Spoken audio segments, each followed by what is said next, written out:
Jaya Radha Madhava Punya Bihari.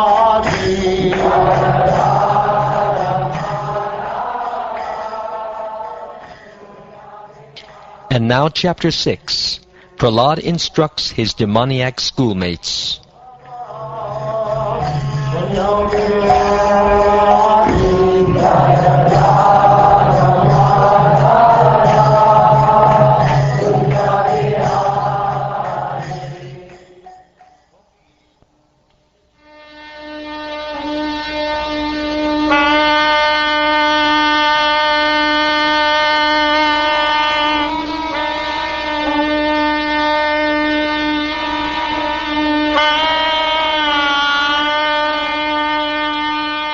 Prahlad Maharaj said, "One who is sufficiently intelligent should use the human form of body from the very beginning of life, in other words, from the tender age of childhood, to practice the activities of devotional service, giving up all other engagements. The human body is most rarely achieved, and although temporary like other bodies, it is meaningful because in human life one can perform devotional service. Even a slight amount of sincere devotional service can give one complete perfection. The human form of life affords one a chance to return home, back to Godhead. Therefore, every living entity, especially in the human form of life, must engage in devotional service to the lotus feet of Lord Vishnu.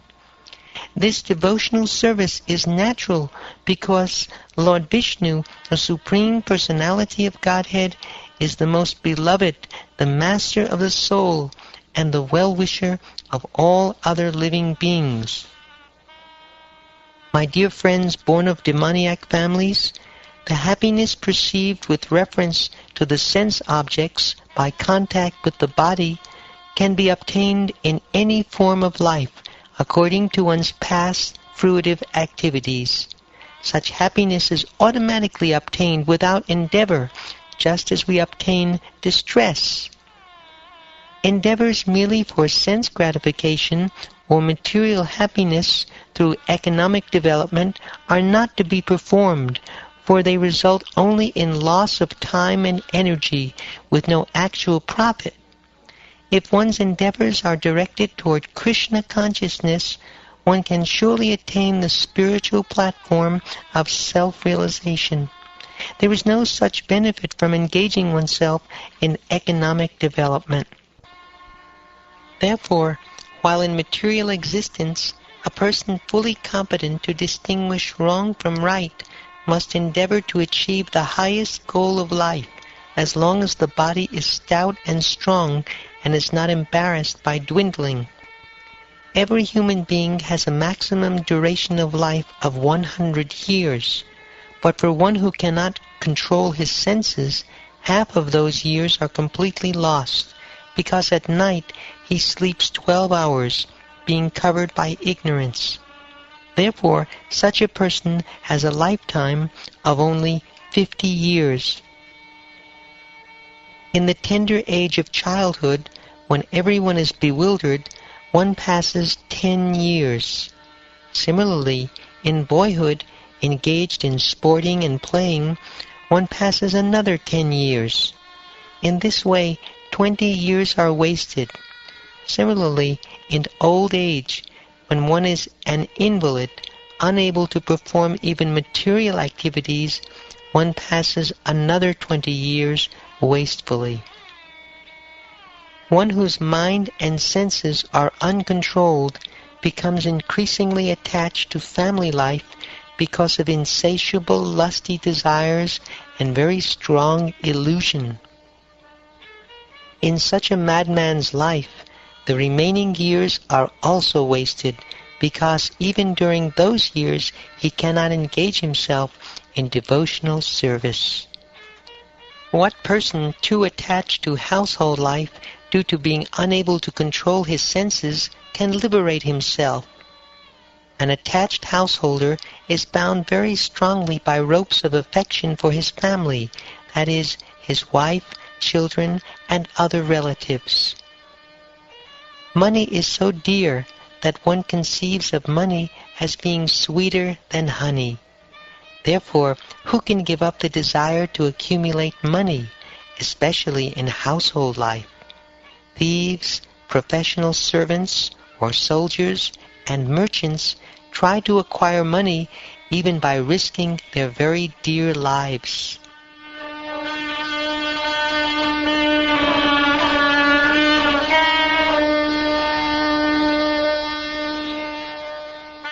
How can a person who is most affectionate to his family, the core of his heart being always filled with their pictures, give up their association? Specifically, a wife is always very kind and sympathetic, and always pleases her husband in a solitary place.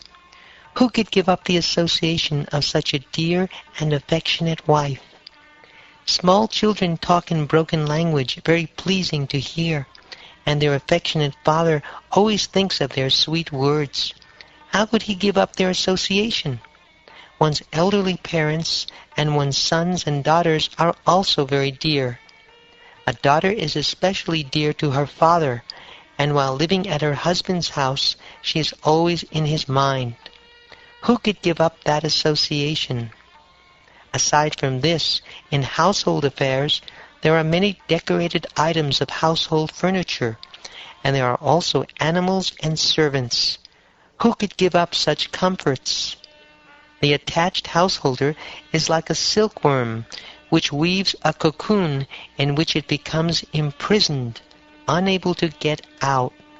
Simply for the satisfaction of two important senses, the genitals and the tongue, one is bound by material conditions. How can one escape? One who is too attached cannot understand that he is wasting his valuable life for the maintenance of his family. He also fails to understand that the purpose of human life, a life suitable for realization of the absolute truth, is being imperceptibly spoiled. However, he is very cleverly attentive to seeing that not a single farthing is lost by mismanagement. Thus, although an attached person in material existence always suffers from threefold miseries, he does not develop a distaste for the way of material existence.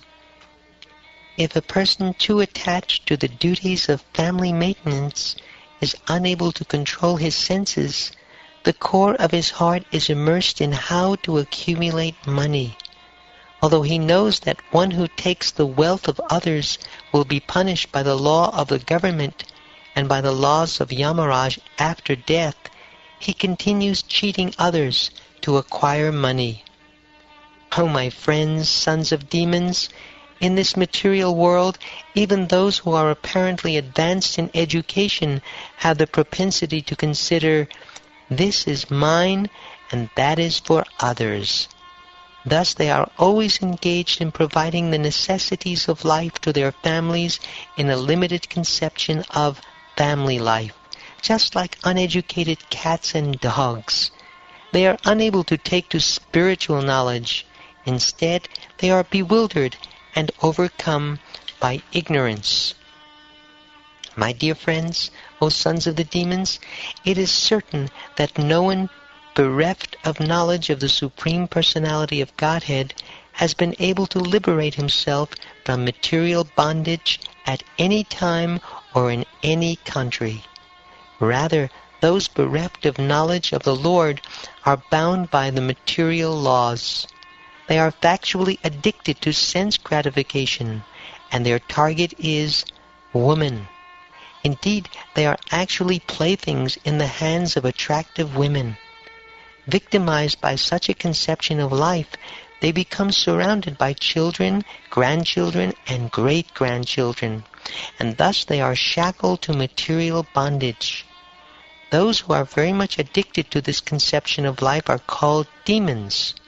Therefore, although you are sons of demons, keep aloof from such persons and take shelter of the Supreme Personality of Godhead, Narayan, the origin of all the demigods.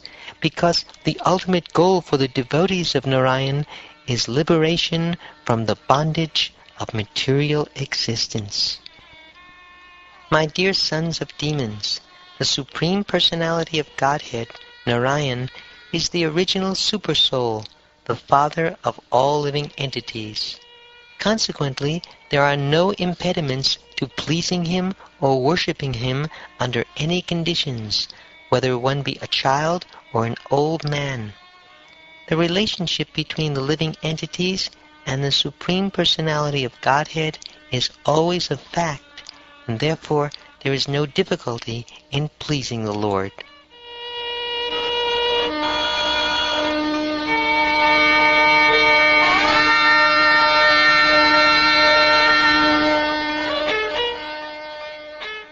The Supreme Personality of Godhead, the Supreme Controller, who is infallible and indefatigable, is present in different forms of life, from the inert living beings, such as the plants, to Brahma, the foremost created living being. He is also present in the varieties of material creations and in the material elements, the total material energy and the modes of material nature, as well as the unmanifested material nature and the false ego. Although he is one, he is present everywhere. And he is also the transcendental Supersoul, the cause of all causes, who is present as the observer in the cores of the hearts of all living entities. He is indicated as that which is pervaded and as the all-pervading Supersoul. But actually, he cannot be indicated. He is changeless and undivided. He is simply perceived as the Supreme Satchidananda, or eternity, knowledge, and bliss. Being covered by the curtain of the external energy, to the atheist he appears non-existent. Therefore, my dear young friends born of the demons, please act in such a way that the Supreme Lord, who is beyond the conception of material knowledge, will be satisfied. Give up your demoniac nature and act without enmity or duality. Show mercy to all living entities by enlightening them in devotional service, thus becoming their well-wishers. Nothing is unobtainable for devotees who have satisfied the Supreme Personality of Godhead, who is the cause of all causes, the original source of everything.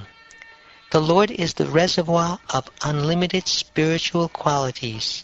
For devotees, therefore, who are transcendental to the modes of material nature, what is the use of following the principles of religion, economic development, sense gratification, and liberation, which are all automatically obtainable under the influence of the modes of nature?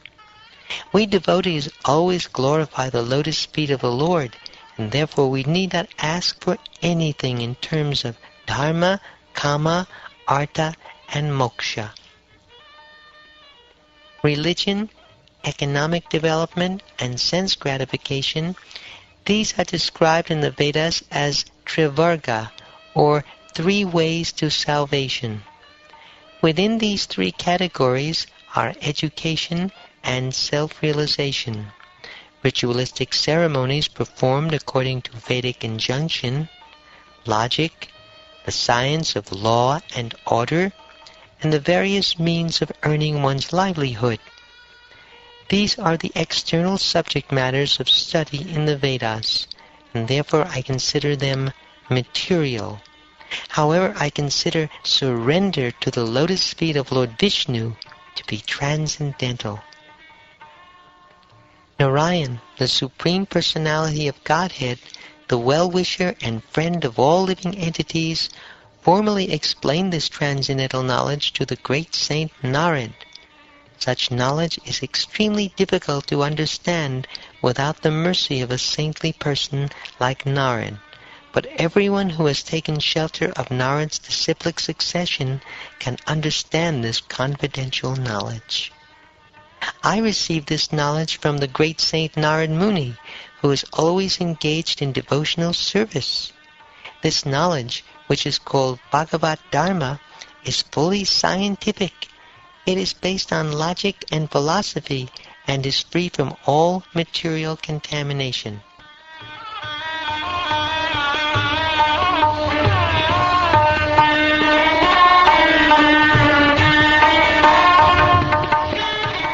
The sons of the demons replied, "Dear Prahlad, neither you nor we know any teacher or spiritual master other than Shanda and Amarka, the sons of Shukracharya. After all, we are children, and they are controllers. For you especially, who always remain within the palace, it is very difficult to associate with the great personality. Dear friend, most gentle one, would you kindly explain how it was possible for you to hear Narad? Kindly dispel our doubts in this regard."